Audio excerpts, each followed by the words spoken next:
ลัคนาราศีกุมดวงชะตาในเดือนมีนาคมนี้ถือว่าเป็นดวงเกณฑ์เศรษฐีอย่างไรเล่า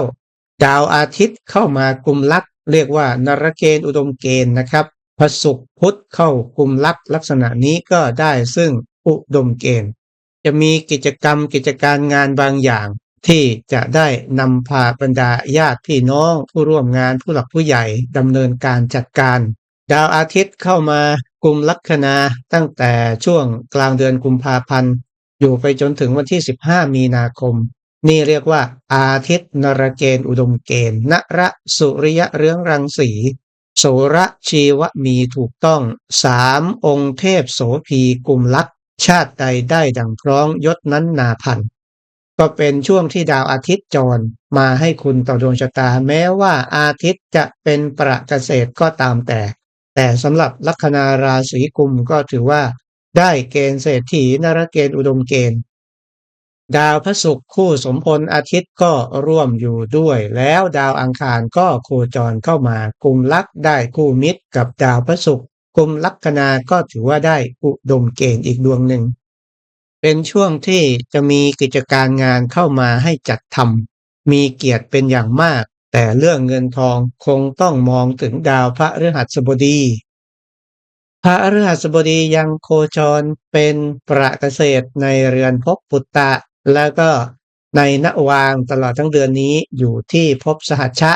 มีทั้งช่วงดีช่วงร้ายนะครับแต่ก็จะเอาแน่เอานอนกับเรื่องของรายได้ลาภผลทรัพย์สินเงินทองนี่ไม่ได้แต่เรื่องอื่นๆนั้นนับว่าดีมากนะครับ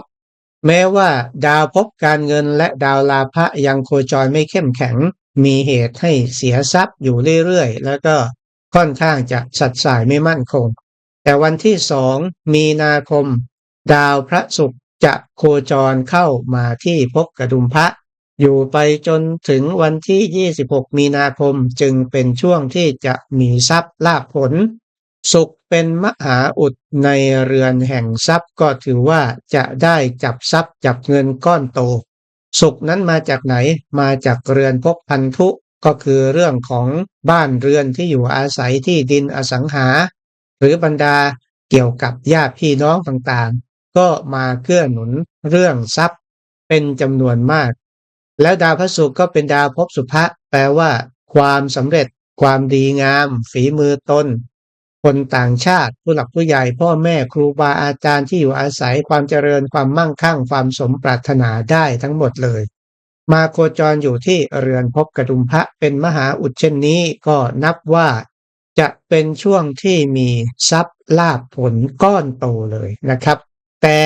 ดาวศุกร์ก็โคจรร่วมกับดาวพฤหัสที่เป็นดาวภพวินาศแต่พระเสาร์โคจรตามปกติคือโคจรดีแล้วส่งคุณต่อดวงชะตาสำหรับบางท่านโดยเฉพาะใครที่กำลังจะขายที่ขายทางทรัพย์สินมรดกเพื่อการโยกย้ายถิ่นฐานอาศัยใดๆก็ตามแต่ถือว่าเป็นโอกาสอันดีมากที่จะได้สำเร็จผลตามที่ปรารถนาหรือใครไม่มีที่มีทางอยากได้ของเก่ามีของเก่า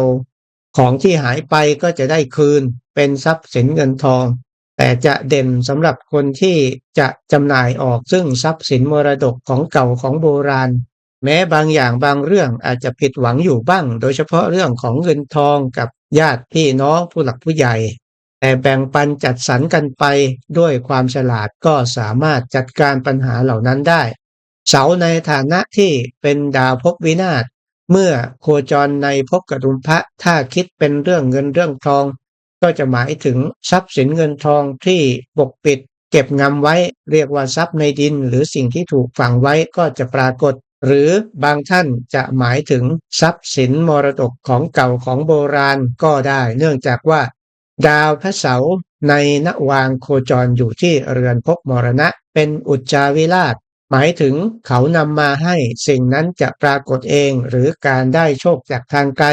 การขายที่ขายทางทรัพย์สินมรดกแต่บางท่านก็จะได้โชคจากคนตายคนที่ล่วงลับดับขันไปแล้วหรือได้จากวัดวาอาราม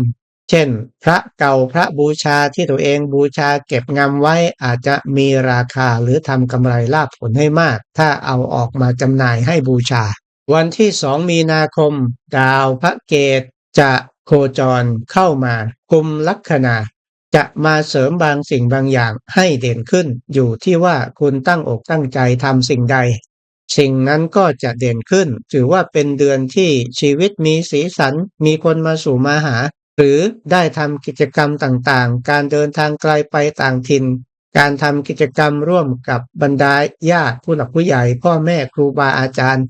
โดยเฉพาะอย่างยิ่งการที่พระเกตโคจรเข้ามากุมลัคนา มีดาวอาทิตย์ร่วมอยู่ มีราหูร่วมด้วย อังคารก็อยู่พุธก็อยู่ เป็นช่วงที่เหมาะแก่การเข้าวัดปฏิบัติธรรมถือศีล8โดยเฉพาะวันอังคารมีนาคมเป็นวันมาฆบูชา เมื่อพระเกตเข้ามาร่วมกับพระราหูก็ถือว่าเป็นช่วงที่เทวดามาอยู่ด้วย ก็อย่าลืมดำรงตนให้เหมือนเทวดาเพื่อให้เทวดาเขามาอำนวยอวยพรให้มีลาภมีผลมีโชคมีชัยพ้นทุกโศกโรคภัยทั้งปวงโดยเฉพาะคนที่มีศีลเป็นพื้นฐานมั่นคงไม่ว่าจะศีล5ศีล8หรือมากกว่านั้นมีความละอายที่จะทำบาปกรรมและก็กลัวต่อผลของบาปกรรมที่ก่อ ก็ถือว่าเป็นเทวดา คุณปฏิบัติเช่นนี้ก็เป็นดังถาดทองที่รองรับโชคชะตาที่ดีๆทรัพย์สินเงินทองความเจริญก้าวหน้าความสำเร็จ โดยเฉพาะอริยทรัพย์สิ่งเหล่านี้เป็นปัจจตังต้องไปปฏิบัติด้วยตัวเองพิสูจน์ผลด้วยตัวเองรู้เรื่องยังไงก็มาเล่าสู่กันฟังนะครับการที่พระเกตราหูแล้วก็ดาวอังคารโคจรร่วมกันจะบอกถึงสัมผัสพิเศษที่จะเกิดขึ้นจากการปฏิบัติแต่ขณะเดียวกันคนที่เมาเหล้าเมายาติดสุรายาเสพติดทุจริตผิดกฎหมายก็เป็นช่วงแห่งผีเปรตและอสุรกายมาเยือนมาหลอกมาโกงให้เสียหายเจ้ากรรมนายเวรก็ตามมาเบียดเบียนให้เกิดโรคภัยไข้เจ็บถูกหลอกถูกโกงมีคดีความโรคที่หายไปก็จะกำเริบขึ้นดังนี้เป็นต้นเป็นปัจจตังอยู่ที่ตัวคุณเองทั้งสิ้นต้องพิสูจน์และทดลองด้วยตัวเองแต่ถ้าใครไม่อยากให้บาปกรรมมาให้ผลให้มีแต่เทวดามาก็ถือศีลอย่างน้อยศีล5ในวันโกนวันพระอย่าให้ขาดอย่าให้ด่างพร้อยเป็นพื้นฐานอันดีสำหรับการปฏิบัติในเรื่องอื่นๆที่สูงขึ้นไปประสงค์ทรัพย์ประสบทรัพย์ได้ทรัพย์พอกพูนก็เพราะว่าพื้นฐานคือศีลชีวิตดำเนินไปอย่างดีก็เพราะว่าพื้นฐานของศีลและก็จะทำให้ประสบโภคทรัพย์ร่ำรวยมั่งมีอย่างยั่งยืน ที่สำคัญจะทำให้พบความสุขเย็นเย็นใจสบายจิตสัมผัสรสแห่งนิพพานได้เพราะว่ามีศีลเป็นพื้นฐานเพราะฉะนั้นวันโกนวันพระลัคนาราศีกุมก็พึงปฏิบัติดังนี้ส่วนอิทธิพลดาวแต่ละดวงส่งผลต่อดวงชะตาบอกเรื่องราวใดบ้างดาวอาทิตย์นั้นเป็นดาวภพปัตตนิโคจรเข้ามากุมลักได้ซึ่งนรเกณฑ์อุดมเกณฑ์ถือว่าดีต่อดวงชะตาคำว่าปัตตนิก็จะหมายถึงคู่ครองคนรักหุ้นส่วนได้ทั้งสิ้นนะครับส่วนคนที่ยังโสดอยู่ก็คือภาระหรือสิ่งที่ตัวเองรับผิดชอบด้วยเมื่อมากุมลักก็ทำให้เกิดความกระตือรือร้นแล้วถ้าใครที่มีภาวะผู้นำสูงเสียสละแบ่งปันแล้วก็มีภาวะผู้นำรักเกียรติรักศักดิ์ศรีจะมีความสำเร็จวันที่15มีนาคมอาทิตย์จะโคจรเข้าสู่เรือนภพกดุมพระมาร่วมกับดาวพระเสาร์ได้คู่ธาตุไฟร่วมกับดาวพระศุกร์ในภพการเงินได้คู่สมพลเป็นช่วงที่จะได้ลาภผลกำไรดีแบบเร่งด่วนบางคนก็อาจจะได้ลาภผลกำไรจากทองถ้าไม่มีทองก็คือเรื่องกิจการงานต่างๆที่ได้รับการส่งเสริมจากบุคคลอื่นหรือการได้ทรัพย์จากคนที่รักก็มีความเป็นไปได้เพราะอุจจาวิราชของอาทิตย์คือคล้ายๆกับราชาโชคไม่ต้องซื้อไม่ต้องหามีคนอำนวยการให้ดาวอังคารในฐานะที่เป็นดาวครองราศีพิจิกภพกัมมะเมื่อเข้ามากุมลัคนา ร่วมกับดาวพุธและก็ราหูนี้ก็จะมีกิจการงานเข้ามาให้จัดให้ทำค่อนข้างจะใช้ชีวิตอย่างโลดโผนการทำงานมีการเดินทางมีการพูดจาเจรจาบางทีใช้คำพูดเสียงดังหรือรุนแรงต้องระวังเรื่องคำพูดด้วยแต่คุณก็จะได้ดำเนินการในการวางแผนต่างๆถือว่าชีวิตมีการขยับเขยื้อนเคลื่อนที่มาก และดาวอังคารก็คือดาวภพสหัชชะได้แก่เพื่อนผู้ร่วมงานพี่น้องการติดต่อการเดินทางการตลาดเมื่อมากุมลัคนาและเป็นอุจจาพิมุขก็มีกำลังหมายความว่าการจะได้รับผิดชอบภาระหน้าที่การงานที่เกี่ยวข้องกับเพื่อนพี่น้องมอบหมายการเดินทางการติดต่อหรือการทำกิจกรรมต่างๆที่ค่อนข้างจะมีมากผิดปกติ ถ้าถามถึงโชคลาภวาสนาวันที่1กับวันที่16เป็นอย่างไรบ้างวันที่1ก็ถือว่านับว่าเด่นอยู่พอสมควรอาจจะได้ลาภได้ผลจากสถานที่ทำงานหาลาภผลรายได้ใดที่ได้รับมาในวันนั้นก็เอาตัวเลขนั้นมาเสี่ยงโชคได้นะครับบางคนไม่ได้จากงานก็จะได้จากการกู้ยืมหรือการใช้บัตรเครดิต บางคนก็ได้รับการใช้หนี้จากคนที่เป็นหนี้